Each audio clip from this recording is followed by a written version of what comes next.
The Dream Snake. The night was strangely still. As we sat upon the wide veranda, gazing out over the broad, shadowy lawns, the silence of the hour entered our spirits, and for a long while no one spoke. Then far across the dim mountains that fringed the eastern skyline, a faint haze began to glow, and presently a great golden moon came up, making a ghostly radiance over the land, and etching boldly the dark clumps of shadows that were trees. A light breeze came whispering out of the east, and the unmowed grass swayed before it in long, sinuous waves, dimly visible in the moonlight. And from among the group upon the veranda there came a swift gasp, a sharp intake of breath that caused us all to turn and gaze. Faming was leaning forward, clutching the arms of his chair, his face strange and pallid in the spectral light, a thin trickle of blood seeping from the lip in which he had set his teeth. Amazed, we looked at him, and suddenly he jerked about with a short, snarling laugh. "There's no need of gawking at me like a flock of sheep," he said irritably and stopped short. We sat bewildered, scarcely knowing what sort of reply to make, and suddenly he burst out again. "Now, I guess I'd better tell the whole thing, or you'll be going off and putting me down as a lunatic. Don't interrupt me, any of you. I want to get this thing off my mind. You all know that I'm not a very imaginative man, but there's a thing, purely a figment of imagination, that has haunted me since babyhood. A dream." He fairly cringed back in his chair as he muttered, "A dream? And God, what a dream. The first time. No, I can't remember the first time I ever dreamed it. I've been dreaming the hellish thing ever since I can remember. Now, it's this way. There's a sort of bungalow set upon a hill in the midst of wide grasslands, not unlike this estate. But this scene is in Africa, and I am living there with a sort of servant, a Hindu. Just why I am there is never clear to my waking mind, though I am always aware of the reason in my dreams. As a man of a dream, I remember my past life, a life which in no way corresponds with my waking life. But when I am awake, my subconscious mind fails to transmit these impressions. However, I think that I am a fugitive from justice, and the Hindu is also a fugitive. How the bungalow came to be there, I can never remember, nor do I know in what part of Africa it is, though all these things are known to my dream self. But the bungalow is a small one, of a very few rooms, and is situated upon the top of the hill, as I said. There are no other hills about, and the grasslands stretch to the horizon in every direction, knee-high in some places, waist-high in others. Now, the dream always opens as I am coming up the hill, just as the sun is beginning to set. I am carrying a broken rifle, and I have been on a hunting trip. How the rifle was broken, and the full details of the trip I clearly remember, dreaming, but never upon waking. It is just as if a curtain were suddenly raised and a drama began, or just as if I were suddenly transferred to another man's body and life, remembering past years of that life and not cognizant of any other existence. And that is the hellish part of it. As you know, most of us dreaming are at the back of our consciousness, aware that we are dreaming. No matter how horrible the dream may become, we know that it is a dream, and thus insanity or possible death is staved off. But in this particular dream, there is no such knowledge. I tell you, it is so vivid, so complete in every detail, that I wonder sometimes if that is not my real existence, and this is a dream. But no, for then I should have been dead years ago. As I was saying, I come up the hill, and the first thing I am cognizant of that is out of the ordinary is a sort of track leading up the hill in an irregular way. That is, the grass is mashed down, as if something heavy had been dragged over it. But I pay no especial attention to it, for I am thinking, with some irritation, that the broken rifle I carry is my only arm, and that now I must forego hunting until I can send for another. You see, I remember thoughts and impressions of the dream itself, of the occurrences of the dream. It is the memories that the dream I has, of that other dream existence that I cannot remember. So I come up the hill and enter the bungalow. The doors are open and the Hindu is not there. But the main room is in confusion. Chairs are broken, a table overturned. The Hindu's dagger is lying upon the floor, but there is no blood anywhere. Now, in my dreams, I never remember the other dreams as sometimes one does. Always, it is the first dream, the first time. I always experience the same sensations in my dreams, with as vivid a force as the first time I ever dreamed. So I am not able to understand this. The Hindu is gone, but thus I ruminate, standing in the center of the disordered room. What did away with him? Had it been a raiding party of Negroes, they would have looted the bungalow and probably burned it. Had it been a lion, the place would have been smeared with blood. Then suddenly I remember the track I saw going up the hill, and a cold hand touches my spine. For instantly the whole thing is clear. The thing that came up from the grasslands and wrought havoc in the little bungalow could be naught else except a giant serpent. And as I think of the size of the spore, cold sweat beads my forehead, and the broken rifle shakes in my hand.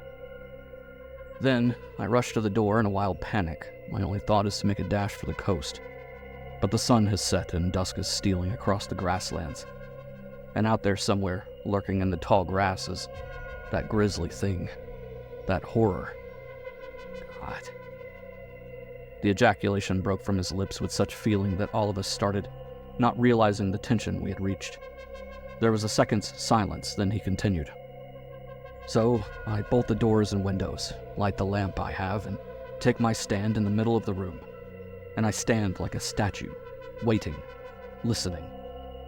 After a while, the moon comes up, and her haggard light drifts through the windows, and I stand still in the center of the room. The night is very still. Something like this night. The breeze occasionally whispers through the grass, and each time I start and clench my hands until the nails bite into the flesh and the blood trickles down my wrists. And I stand there and wait and listen. But it does not come that night. The sentence came suddenly and explosively, and an involuntary sigh came from the rest, a relaxing of tension. I am determined, if I live the night through, to start for the coast early the next morning, taking my chance out there in the grim grasslands, with it. But with morning, I dare not. I do not know in which direction the monster went, and I dare not risk coming upon him in the open, unarmed as I am. So, as in a maze, I remain at the bungalow, and ever my eyes turn toward the sun, lurching relentlessly down the sky toward the horizon. Oh God, if I could but halt the sun in the sky! The man was in the clutch of some terrific power. His words fairly leaped at us. Then the sun rocks down the sky, and the long gray shadows come stalking across the grasslands. Dizzy with fear, I bolted the doors and windows and lighted the lamp long before the last faint glow of twilight fades. The light from the windows may attract the monster, but I dare not stay in the dark. And again I take my stand in the center of the room, waiting. There was a shuddersome halt. Then he continued, barely above a whisper, moistening his lips. There is no knowing how long I stand there. Time has ceased to be, and each second is an eon. Each minute is an eternity stretching into endless eternities. Then, God, but what is that? He leaned forward, the moonlight etching his face into such a mask of horrified listening that each of us shivered and flung a hasty glance over our shoulders. Not the night breeze this time, he whispered. Something makes the grasses swish, swish, as if a great long pliant weight were being dragged through them. Above the bungalow it swishes and then ceases, in front of the door. Then the hinges creak. Creak. The door begins to bulge inward, a small bit. Then some more. The man's arms were held in front of him, as if braced strongly against something, and his breath came in quick gasps. And I know I should lean against the door and hold it shut, but I do not. I cannot move. I stand there, like a sheep waiting to be slaughtered. But the door holds. Again that sigh, expressive of pent-up feeling. He drew a shaky hand across his brow. And all night I stand in the center of that room, as motionless as an image, except to turn slowly, as the swish, swish of the grass marks the fiend's course about the house. Ever I keep my eyes in the direction of that soft, sinister sound. Sometimes it ceases for an instant, or for several minutes, and then I stand scarcely breathing, for horrible obsession has it that the serpent has in some way made entrance into the bungalow, and I start and whirl this way and that, frightfully fearful of making a noise, though I know not why, but ever with the feeling that the thing is at my back. Then the sounds commence again, and I freeze, motionless. Now here's the only time that my consciousness, which guides my waking hours, ever in any way pierces the veil of dreams. I am in the dream, in no way conscious that it is a dream, but in a detached sort of way my other mind recognizes certain facts and passes them on to my sleeping, shall I say, ego. That is to say, my personality is for an instant truly dual and separate to an extent, as the right and left arms are separate, while making up parts in the same entity. My dreaming mind has no cognizance of my higher mind. For the time being, the other mind is subordinated, and the subconscious mind is in full control, to such an extent that it does not even recognize the existence of the other. But the conscious mind, now sleeping, is cognizant of dim thought waves emanating from the dream mind. I know that I have not made this entirely clear, but the fact remains that I know that my mind, conscious and subconscious, is near to ruin.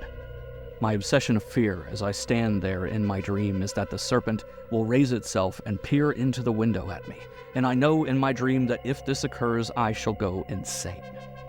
And so vivid is the impression imparted to my conscious, now sleeping mind, that the thought waves stir the dim seas of sleep. And somehow I can feel my sanity rocking as my sanity rocks in my dream. Back and forth it totters and sways until the motion takes on a physical aspect, and I in my dream am swaying from side to side. Not always is the sensation the same, but I tell you, if that horror ever raises its terrible shape and leers at me, if I ever see the fearful thing in my dream, I shall become stark, wild, insane. There is a restless movement among the rest. God, but what a prospect, he muttered. To be insane and forever dreaming the same dream night and day. But there I stand, and centuries go by. But at last a dim gray light begins to steal through the windows. The swishing dies away in the distance, and presently a red, haggard sun climbs the eastern sky. Then I turn about and gaze into a mirror, and my hair has become perfectly white. I stagger to the door and fling it wide. There was nothing in sight but a wide track leading away down the hill through the grasslands, in the opposite direction from that which I would take toward the coast.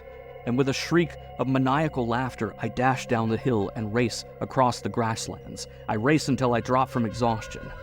Then I lie until I can stagger up and go on. All day I keep this up, with superhuman effort, spurred on by the horror behind me. And ever as I hurl myself forward on weakening legs, ever as I lie gasping for breath, I watch the sun with a terrible eagerness. How swiftly the sun travels when a man races it for life. A losing race it is, as I know when I watch the sun sinking toward the skyline, and the hills which I had hoped to gain ere sundown seemingly as far away as ever. His voice was lowered, and instinctively we leaned toward him. He was gripping the chair arms, and the blood was seeping from his lip. Then the sun sets, and the shadows come, and I stagger on, and fall, and rise, and reel on again, and I laugh, and I cease. For the moon comes up and throws the grasslands in ghostly and silvery relief. The light is white across the land, though the moon itself is like blood. And I look back the way I have come, and far back. All of us leaned farther toward him, our hair a prickle. His voice came like a ghostly whisper. Far back, I see the grass waving. There is no breeze, but the tall grass parts and sways in the moonlight in a narrow, sinuous line, far away but nearing every instant. His voice died away. Somebody broke the ensuing stillness. And then I wake, Never yet have I seen the foul monster. But that is the dream that haunts me, and from which I have wakened, in my childhood screaming, in my manhood in cold sweat. At irregular intervals I dream it, and each time lately. He hesitated and then went on. Each time lately, the thing has been getting closer. Closer. The waving of the grass marks his progress, and he nears me with each dream. And when he reaches me, then... He stopped short, then without a word rose abruptly and entered the house. The rest of us sat silent for a while, then followed him, for it was late. How long I slept I do not know, but I woke suddenly with the impression that somewhere in the house someone had laughed, long, loud, and hideously, as a maniac laughs. Starting up, wondering if I had been dreaming, I rushed from my room, just as a truly horrible shriek echoed through the house. The place was now alive with other people who had been awakened, and all of us rushed to Faming's room whence the sounds had seemed to come. Faming lay dead upon the floor, where it seemed he had fallen in some terrific struggle. There was no mark upon him, but his face was terribly distorted, as the face of a man who had been crushed by some superhuman force, such as some gigantic snake. End of section 5.